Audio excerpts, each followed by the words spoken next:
And I'm pleased to announce that this morning, the Treasury Department began directing employers to reduce the amount of taxes withheld from paychecks, meaning that by April 1st, a typical family will begin taking home at least $65 more every month.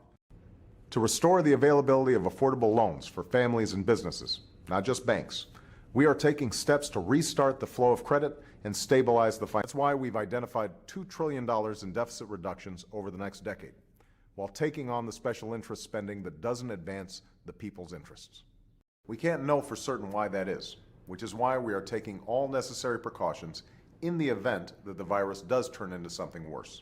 And that's why every action that my administration is taking is focused on clearing away the wreckage of this recession and building a new foundation for job creation and long-term growth.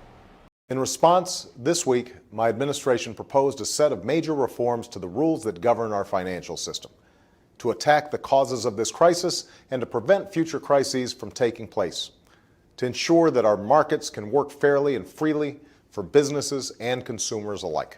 Since taking office in January, my administration is focused on helping citizens finish the work of rebuilding their lives and communities, while taking steps to prevent similar catastrophes going forward. I also announced that we'll be taking additional steps through our financial stability plan to make more credit available to the small, local, and community banks that so many small businesses depend on. The banks who know their borrowers, who gave them their first loan and watched them grow. But even though it will take time, I can promise you this: we are moving in the right direction, that the steps we are taking are helping, and I will not let up until businesses start hiring again, unemployed Americans start working again, and we rebuild this economy stronger and more prosperous than it was before. And that's why, since the day I took office, my administration has been taking steps to reform the system. We'll prevent banks from taking on so much risk that could collapse and threaten our entire economy. And we'll with the Medicare costs through health insurance reform, not by targeting doctors and seniors, but by eliminating 50% of the waste, fraud, and abuse in the system by 2012.